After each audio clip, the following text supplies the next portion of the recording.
Hello everyone, welcome to G center. दोस्तों कैसे आप सब? उम्मीद है आप सब अच्छे होंगे। चलिए कंटिन्यू करते हैं। प्रैक्टिस सीधे हमारी चल रही है तो वनडे एग्जाम्स के लिए काफ़ी महत्वपूर्ण है। प्रीवियस एग्जाम्स के क्वेश्चन सारे के सारे जितने भी ऑल टोटल एग्जाम्स होते हैं उन सबके प्रीवियस एग्जाम्स के क्वेश्चन है।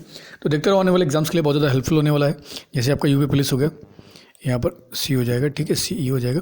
तो यूपी पुलिस हो गया, दिल्ली पुलिस हो गया, एसएसजीडी हो गया, यूपी पीटी, यूपी पीसीएस, जितने भी वनडे एग्जाम्स उनके लिए बहुत ज़्यादा महत्वपूर्ण होने वाला है, क्योंकि सारे के सारे क्वेश्चन जो है ना प्रीवियस एग्जाम्स में पूछे गए हैं। तो चलिए शुरू करते हैं। पहला क्वेश्चन हम देखते हैं। तो हमारा पहला क्वेश्चन है कि किस साप्ताहिक पत्रिका ने यह विज्ञापन प्रकाशित किया था कि आवश्यकता है वीर सिपाही की, ठीक है, और वेतन मिलेगा मृत्यु, पुरस्कार है उसका शहादत और पेंशन है उसकी स्वतंत्रता और युद्ध स्थल है भारत। तो कौन सी ऐसी पत्रिका थी जिसने ऐसा प्रकाशन किया था कि जो आवश्यकता किसकी है? वीर सिपाही की, वेतन मिलेगा मृत्यु, पुरस्कार शहादत है और पेंशन स्वतंत्रता और युद्ध स्थल कौन सा है? भारत। तो ये थी आपकी गदर। तो गदर पत्रिका का प्रकाशन किसने किया था? जल्दी से कमेंट करके बताएंगे तो उनका एज राइट आंसर हो जाएगा हमारा। नेक्स्ट हमारा क्वेश्चन है कि सुभाष चंद्र बोस के नेतृत्व में आज़ाद हिंद फौज का गठन कहाँ किया गया था? तो सुभाष चंद्र बोस के नेतृत्व में आज़ाद हिंद फौज का गठन कहाँ किया गया था? सिंगापुर में किया गया था। टू का सी राइट आंसर हो जाएगा हमारा। नेक्स्ट हमारा क्वेश्चन है, काफ़ी इंपॉर्टेंट, ध्यान रखना है इसको। अगला हमारा कि भारत छोड़ो आंदोलन के समय किसने कांग्रेस रेडियो का प्रसारण किया था? तो ये किया था उषा मेहता जी ने। तो 3 का बी राइट आंसर हो जाएगा। अच्छा, सरोजिनी नायडू कांग्रेस की अध्यक्ष कब बनी थी? ये कमेंट करके बताओ मुझे कि सरोजिनी नायडू कांग्रेस अधिवेशन के अध्यक्ष किस कांग्रेस अधिवेशन की और कब बनी थी? तो 3 का बी राइट आंसर हो जाएगा हमारा।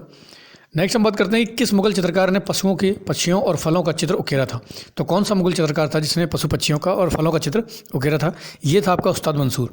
तो उस्ताद मंसूर जी जो थे अधिकतर पशुओं के, पक्षियों के और फलों के चित्र उकेरते थे। तो इस टाइप के क्वेश्चन पूछे गए बार बार एग्जाम में, तो ध्यान रखो। आर्ट एंड कल्चर से भी क्वेश्चन बहुत ज़्यादा आते हैं।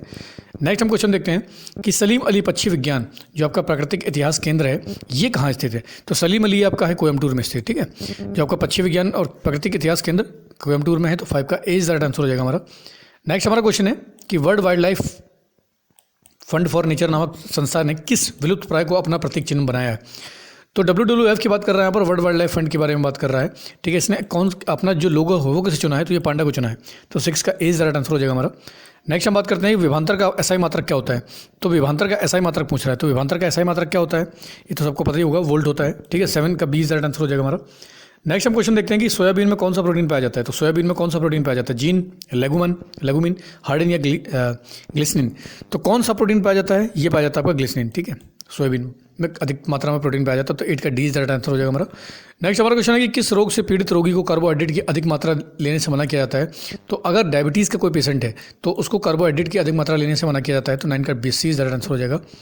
नेक्स्ट हम क्वेश्चन देखते हैं कि क्यूप्राइट किस धातु का अयस्क है? तो क्यूप्राइट जो है ना किस धातु का ओर है?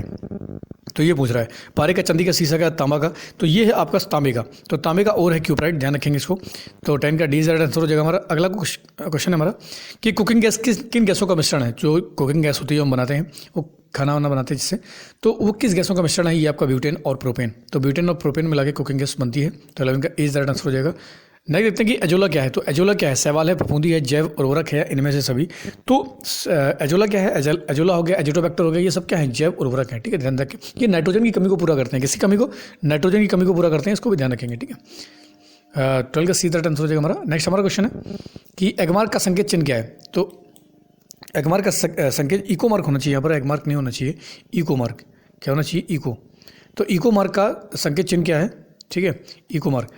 तो इको मार्क का संकेत चिन्ह क्या है? ये है आपका क्या है इको मार्क का? मिट्टी का घड़ा। क्या मिट्टी का घड़ा है? बिल्कुल। तो 13 का डी राइट आंसर हो जाएगा हमारा। इको मार्क का संकेत चिन्ह क्या है? अगला हमारा क्वेश्चन है कि प्रतिवर्ष विश्व वानिकी दिवस कब मनाया जाता है? तो विश्व वानिकी दिवस आपका कब मनाया जाता है? 21 मार्च को। तो प्रतिवर्ष 21 मार्च को आपको विश्व वानिकी दिवस मनाया जाता है। तो 14 का सी राइट आंसर है, ध्यान रखेंगे। अच्छा, 2023 में थीम क्या थी विश्व वानिकी दिवस की? ये कमेंट करके बताओ। नेक्स्ट हमारा क्वेश्चन है कि ब्लैक होल क्या है? तो ब्लैक होल क्या है? सघन पिंड है, कम घन वाला पिंड होता है, अनंत रूप से सघन पिंड होता है, या पिंड नहीं, तो ये अनंत रूप से सघन पिंड होता है, ठीक है। ब्लैक होल इतना ज़्यादा ग्रेविटेशन पुल होता है किसी भी ग्रह को वो अपने अंदर खींच सकता है। तो 15 का सी राइट आंसर हो जाएगा हमारा। नेक्स्ट हम बात करते हैं केंद्रीय मंत्रीगण व्यक्तिगत रूप से किसके प्रति उत्तरदायी होते हैं? सबको पता होना चाहिए, लोकसभा के प्रति होते हैं। 16 का एज राइट आंसर हो जाएगा। नेक्स्ट हमारा क्वेश्चन है कि राष्ट्रपति द्वारा जारी अध्यादेश संसद के आगामी अधिवेशन के शुरू होने से कितने दिन तक प्रभावी रहता है? तो राष्ट्रपति अगर कोई अध्यादेश जारी करता है, अगर संसद की बैठक नहीं चल रही तो नई जो बैठक शुरू होती है उससे कितने समय तक रहता है, तो ये 6 सप्ताह तक रहता है, ठीक है। तो 17 का डी 6 सप्ताह तक सही किस में रहता है, प्रभाव में रहता है। अगर संसद चाहे तो इसके ऊपर कानून बना सकती है, अगर संसद इसके ऊपर कोई कदम नहीं उठाती तो ये अपने आप स्वतः ही समाप्त हो जाता है। तो 17 का D is the right answer हो जाएगा हमारा। नेक्स्ट हम क्वेश्चन देखते हैं, भारत में नए राज्य गठन का अधिकार किसमें नहीं थे, तो भारत में नए राज्यों का गठन कौन करता है, तो ये संसद करती है। तो 18 का इज द राइट आंसर हो जाएगा। नेक्स्ट हमारा क्वेश्चन है कि नाथपा झाकरी, तो नाथपा झाकरी बहुत ज़्यादा इंपॉर्टेंट परियोजना है, झाकरी है झा, ठीक है। तो नाथपा झाकरी परियोजना किस राज्य में है, तो ये नाथपा झाकरी जो है ना ये अभी कहाँ पर है, ये हिमाचल प्रदेश में, बहुत महत्वपूर्ण, बहुत बार एग्जाम में इसको रिपीट किया गया। 19 का इज द राइट आंसर हो जाएगा हमारा। नेक्स्ट हमारा कि लैपिस किस क्षेत्र से संबंधित स्थला करती है, तो लैपिस एक स्थला करती है किस क्षेत्र से संबंधित है, कास्ट, ठीक है, कास्ट क्षेत्र में इसको पाया जाता है, तो इसको ध्यान रखेंगे। 20 का इज द राइट आंसर हो जाएगा हमारा। नेक्स्ट हम बात करते हैं कि भारत का सबसे महत्वपूर्ण लघु उद्योग कौन सा है, तो भारत का सबसे महत्वपूर्ण जो लघु उद्योग है ये कौन सा उद्योग है, हथकरघा उद्योग। कौन सा है, हथकरघा उद्योग है, इसको ध्यान रखेंगे। नेक्स्ट हम क्वेश्चन देखते हैं कि लाई जनजाति किस देश में पाई जाती है, तो बहुत ज़्यादा चर्चाओं में रही पिछले कुछ समय में। तो लाई जनजाति किस देश में पाई जाती है, ये म्यांमार में पाई जाती है, ठीक है। अच्छा, चकमा जनजाति कहाँ पर पाई जाती है, जल्दी कमेंट करो कि चकमा जो जनजाति है ना, चकमा, ये कहाँ पाई जाती है। चकमा हो गया, और आपके रोहिंग्या, रोहिंग्या के बारे में बताओ कि रोहिंग्या कहाँ पर पाई जाती है। तो दो जनजातियाँ काफ़ी इंपॉर्टेंट है और हमेशा ही चर्चा में रहती हैं। तो रोहिंग्या हो गई आपकी और चकमा, दो जनजातियाँ किस क्षेत्र में पाई जाती हैं। नेक्स्ट हमारा क्वेश्चन है कि नामदफा अभ्यारण्य, नामदफा अभ्यारण्य किस राज्य में स्थित है, तो नामदफा जो है ना ये अरुणाचल प्रदेश, नामदफा आपका अरुणाचल प्रदेश में, ठीक है, ध्यान रखेंगे। 23 का 20 राइट आंसर हो जाएगा। नेक्स्ट हमारा क्वेश्चन है कि ट्राइसम कार्यक्रम किससे संबंधित है, ट्राइसम कार्यक्रमों के बारे में बहुत ज़्यादा पूछा जाता है। ट्राइसम किससे संबंधित है, ये स्वरोजगार हेतु ग्रामीण युवक, देखो ग्रामीण युवक शामिल है, महिला नहीं है इसमें, ठीक है। युवक, ग्रामीण युवक, रोजगार नहीं है इसमें, ठीक है। स्वरोजगार हेतु ग्रामीण युवकों को संबंधित है। तो 24 का इज द राइट आंसर हो जाएगा। लास्ट क्वेश्चन हमारा क्या है, तो लास्ट हमारा क्वेश्चन है कि किसने भारत में वृद्धि, ये वृद्धि है, ठीक है, वृद्धि, ध्यान रखेंगे कि ये वाला वृद्धि है। तो वृद्धि नीति की शुरुआत की थी, ये की थी आपकी यूटीआई ने। किसने की थी, यूटीआई ने। जल्दी से कमेंट करो यूटीआई का फुल फॉर्म क्या है। तो ये थे हमारे महत्वपूर्ण क्वेश्चन, बार बार एग्जाम में पूछे गए हैं, तो ध्यान रखो, इसको लगातार देख लो, एक दो बार रिवीजन करो। और प्रीवियस क्वेश्चन से इसलिए और ज़्यादा इंपॉर्टेंट हो जाते हैं, तो लगातार पढ़ाई करो, लगातार इसको देखो, लगातार मेहनत करो। आज के लिए इतने बहुत है। जय हिंद।